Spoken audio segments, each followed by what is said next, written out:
दोस्तों पुराने हो चुके एयरक्राफ्ट एक तरीके से अब इंडियन एयरफोर्स के लिए एक बहुत बड़ा परेशानी का कारण बन गया है। बेसिकली दोस्तों ये परेशानी एयरक्राफ्टों के स्ट्रेंथ या एयरक्राफ्टों के कैपेबिलिटी को लेकर नहीं, बल्कि ये एक एक करके जिस तरीके से बेहतरीन पायलटों को खोने का जरिया बन रहा है वही इंडियन एयरफोर्स के टेंशन को बढ़ा रहा है। पर दोस्तों अब इंडियन एयरफोर्स के बेड़े के पुराने एयरक्राफ्टों से छुटकारा का तैयारी कर लिया गया है। रिपोर्ट में बताया जा रहा है कि इंडियन एयरफोर्स केवल MiG-21 एयरक्राफ्टों को ही रिटायर करने का तैयारी नहीं कर रहा है, बल्कि अपने बेड़े से MiG-29, सेफकैट, जैगुआर जैसे एयरक्राफ्टों को भी संपूर्ण रूप से निपटाने का तैयारी कर चुका है। दोस्तों आज के इस वीडियो में आप लोगों को बताऊंगा कि कैसे इंडियन एयरफोर्स इन सभी एयरक्राफ्टों को एक एक करके रिटायर करने के प्लान को आगे बढ़ा रहा है और किस तरीके से ये प्लान सक्सेस होगा। तो डिटेल में जानने के लिए वीडियो के आखिर तक बने रहिए और चैनल को सब्सक्राइब और वीडियो को लाइक जरूर कीजिए। तो दोस्तों एक तरीके से अगर देखा जाए तो इंडियन एयरफोर्स के बेड़े के काफी बड़े संख्या के एयरक्राफ्टों को रिटायर करने का तैयारी किया जा रहा है। रिपोर्ट के मुताबिक इंडियन एयरफोर्स अपने बेड़े के करीब करीब 13 स्क्वाड्रन एयरक्राफ्टों को आने वाले 10 से 12 सालों के अंदर संपूर्ण रिटायर कर देगा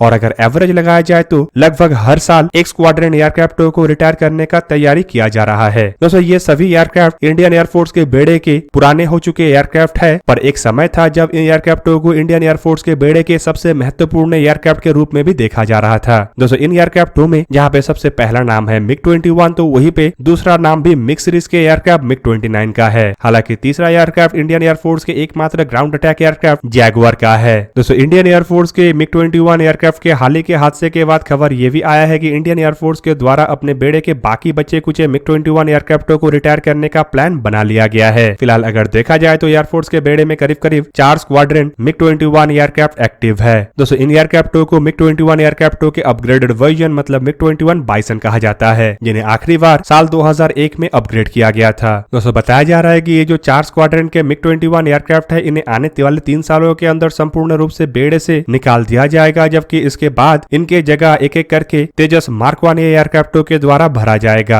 आपके जानकारी के लिए बता दूं कि सोवियत जमाने के ये जो एयरक्राफ्ट है इनमें से सबसे पहला बेड़ा असल में श्रीनगर में तैनात स्क्वाड्रन से ही रिटायर किया जाएगा और बताया जा रहा है कि श्रीनगर के ये MiG-21 एयरक्राफ्टों को 30 सितंबर से पहले ही रिटायर कर दिया जाएगा। हालांकि दोस्तों अगर देखा जाए तो बीते 4-5 साल में इंडियन एयरफोर्स के बेड़े से कई सारे MiG-21 एयरक्राफ्टों को अब तक रिटायर किया जा चुका है और आखिर के ये करीब करीब 70 एयरक्राफ्ट ही फिलहाल एक्टिव ऑपरेशनल ड्यूटी में बचा हुआ है। और दोस्तों इन एयरक्राफ्टों के ज्यादातर इस्तेमाल इंडिया के द्वारा पाकिस्तान के साथ लगे हुए बॉर्डर के रीजन में ही किया जाता है। हालांकि चाइना के साथ लगे हुए बॉर्डर रीजन में MiG-21 जैसे एयरक्राफ्टों का डिप्लॉयमेंट नहीं किया गया है, क्योंकि ये हाई ऑल्टीट्यूड रीजन है, यहाँ पे और भी अधिक कैपेबल एयरक्राफ्टों का आवश्यकता है। दोस्तों श्रीनगर में तैनात एयरफोर्स के MiG-21 एयरक्राफ्टों के स्क्वाड्रन को देखा जाए तो इसे स्क्वाड्रन नंबर 51 ही कहा जाता है और इसका जगह असल में तेजस एयरक्राफ्टों के द्वारा ही भरा जाना है। हालांकि तेजस एयरक्राफ्टों के जो पहला स्क्वाड्रन को बनाया गया था उसे भी स्क्वाड्रन नंबर MiG-21 का नाम दिया गया था। हालांकि इससे माना जा रहा था कि इन एयरक्राफ्टों को उसी स्क्वाड्रन के साथ ही रिप्लेस किया जाएगा, लेकिन हाल फिलहाल में कुछ रिपोर्टों में खुलासा किया गया है कि शायद ये तेजस मार्क 1 एयरक्राफ्टों के स्क्वाड्रन के द्वारा रिप्लेस ना हो, बल्कि इसके जगह में तेजस मार्क 1 एयरक्राफ्टों को ही यहाँ पे तैनात किया जाए। अब दोस्तों बाकी रहा मिग सीरीज का दूसरा एयरक्राफ्ट मतलब MiG-29 UPG, जिसे बताया जा रहा है कि इंडियन एयरफोर्स के तेजस एयरक्राफ्टों के अपग्रेडेड वर्जन तेजस मार्क 2 के द्वारा रिप्लेस किया जाएगा। हालांकि दोस्तों ये इतने जल्दी रिटायर होने वाला नहीं है, बल्कि इसके रिटायरमेंट का प्लान इस दशक के अंत में है, मतलब साल 2028-29 तक है और इन एयरक्राफ्टों के जगह लेने के लिए तेजस मार्क 2 एयरक्राफ्टों के प्रोडक्शन साल 2026 से शुरू किया जाना है। दोस्तों MiG-29 UPG एयरक्राफ्टों के अगर इतिहास को इंडियन एयरफोर्स में देखा जाए तो ये इंडियन एयरफोर्स के काफी महत्वपूर्ण एयरक्राफ्ट है। दोस्तों इन एयरक्राफ्टों को फिलहाल जिन स्टैंडर्ड में मतलब UPG स्टैंडर्ड में इस्तेमाल किया जा रहा है वो असल में इन एयरक्राफ्टों के सबसे अपग्रेडेड वर्जन है। दोस्तों बेसिकली ये सोवियत यूनियन की तरफ से निर्माण किया हुआ एयरक्राफ्ट है और 80 के दशक में इसका निर्माण हुआ था और भारत इसका पहला एक्सपोर्ट कस्टमर है। 80 के दशक में इन एयरक्राफ्टों को सबसे आधुनिक टेक्नोलॉजी वाले एयरक्राफ्ट के रूप में देखा जाता था। इवन इन एयरक्राफ्टों से सोवियत यूनियन के लगभग सभी दुश्मन देश डरते भी थे। अमेरिका भी एक तरीके से इन एयरक्राफ्टों से खौफ खाता था। और दोस्तों अगर UPG एयरक्राफ्टों को देखा जाए तो इसमें भारत की तरफ से जिन अपग्रेडेशनों को किया गया है वो भी काफी महत्वपूर्ण है। रिपोर्ट के मुताबिक इसमें फॉरेन मेड एवियोनिक सूट्स का इस्तेमाल किया गया है, जबकि इसमें वेपन सिस्टम को भी एडवांस वेपन सिस्टम से बदल दिया गया है। रिपोर्ट के मुताबिक एयरक्राफ्टों में जुक एम रडार का इस्तेमाल किया गया है और नया एवियोनिक सिस्टम के साथ साथ इसमें इन फ्लाइट रिफ्यूलिंग प्रॉप को भी बदला गया है। एयरक्राफ्टों में RD-33 इंजनों का ही इस्तेमाल किया जा रहा है, लेकिन दोस्तों इसके अपग्रेडेड वर्जन को MiG-29 UPG में इस्तेमाल किया जा रहा है, जिसे सीरीज 3 के इंजन कहा जाता है, जो कि पहले के RD-33 इंजनों के मुकाबले में अधिक सर्विस लाइफ वाला इंजन है। एयरक्राफ्टों में डीआरडीओ की तरफ से निर्माण किया हुआ D-29 इलेक्ट्रॉनिक वॉरफेयर सिस्टम को भी लगाया गया है। हालांकि दोस्तों अगर एयरक्राफ्टों के संख्या को देखा जाए तो इंडियन एयरफोर्स में करीब करीब 50 के आसपास यूपीजी स्टैंडर्ड के MiG-29 एयरक्राफ्ट है।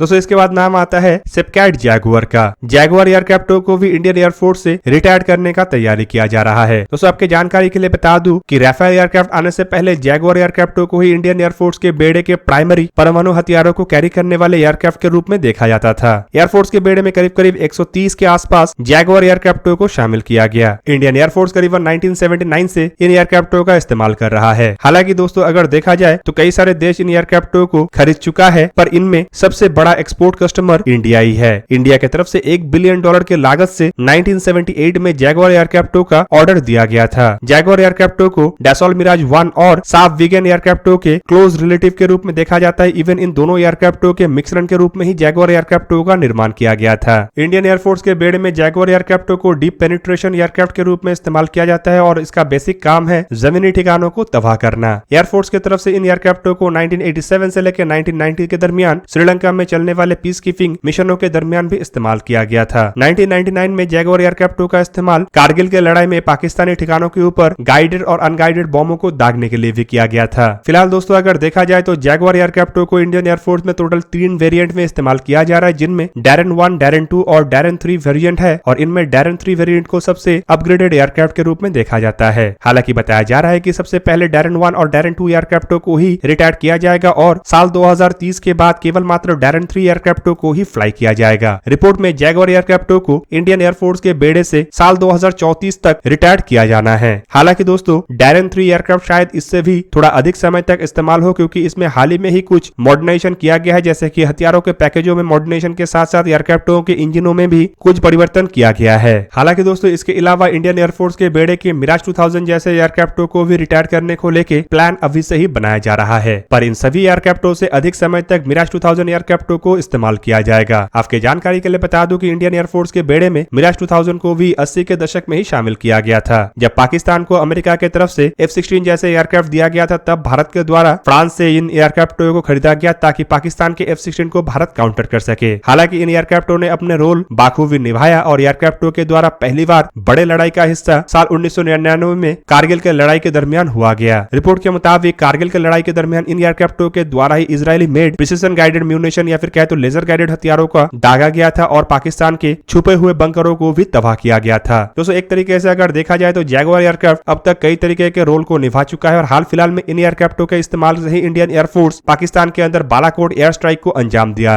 रिपोर्ट में बताया जा रहा है कि जैगुआर एयरक्राफ्टों को भी अगले दशक के अंत से पहले रिटायर किया जाना है। आपके जानकारी के लिए बता दूं कि जैगुआर एयरक्राफ्टों के रिटायरमेंट का खबर से ही सबसे पहला सवाल बना हुआ है कि ऐसा कौन सा एयरक्राफ्ट इसके बदले में इंडियन एयरफोर्स में शामिल किया जाएगा जो इन एयरक्राफ्टों के जगह ले सके। हालांकि दोस्तों वैसे तो कई सारे कैपेबल ऐसे एयरक्राफ्ट है जो इन एयरक्राफ्टों से अधिक ताकतवर है, लेकिन इन एयरक्राफ्टों को इंडियन एयरफोर्स के बेड़े में जिस रोल में इस्तेमाल किया गया, क्या वो एयरक्राफ्ट उस रोल को निभा सकेगा। फिलहाल बताया जा रहा है कि मिराज 2000 एयरक्राफ्टों के रिप्लेसमेंट के लिए भी तेजस मार्क 2 जैसे एयरक्राफ्टों का ही इस्तेमाल किया जाएगा, जो कि एक single seated single engine multi role medium weight category का एयरक्राफ्ट है और अगर वजन, रफ्तार और पेलोड को देखा जाए तो ये जैगुआर एयरक्राफ्टों को आसानी से काउंटर कर सकता है। हालांकि इन एयरक्राफ्टों में कई तरीके के ऐसे आधुनिक टेक्नोलॉजीज का इस्तेमाल किया गया है जो जैगुआर एयरक्राफ्टों से काफी आगे है, पर दोस्तों फिर भी एयरक्राफ्टों के कॉम्बैट कैपेबिलिटी के बारे में तो हमें तभी पता चलेगा जब एयरक्राफ्ट एयरफोर्स के बेड़े में ऑपरेशनली शामिल होगा। फिलहाल दोस्तों अगर तेजस मार्क 2 एयरक्राफ्टों को देखा जाए तो प्लान के मुताबिक इंडियन एयरफोर्स के लिए फिलहाल 6 स्क्वाड्रन एयरक्राफ्टों को ही खरीदने का इरादा बनाया जा रहा है और किस तरीके से 6 स्क्वाड्रन एयरक्राफ्टों के द्वारा जैगुआर, मिराज 2000 और MiG-29 जैसे एयरक्राफ्टों को रिटायर किया जाएगा, ये अभी भी सवाल बना हुआ है। हालांकि दोस्तों इसके अलावा MRFA टेंडर के अंतर्गत भी 114 एयरक्राफ्टों को खरीदा जाना है, जिसका भी प्रमुख भूमिका पुराने एयरक्राफ्टों के रिप्लेसमेंट के लिए रहेगा। तो दोस्तों ये था आज का वीडियो। अगर आपको वीडियो अच्छा लगा तो लाइक कीजिए और मेरे चैनल को सब्सक्राइब कीजिए और साथ में बना हुआ बेल आइकन को भी प्रेस कर दीजिए ताकि आप मेरा वीडियो देख पाए सबसे पहले। जय हिंद।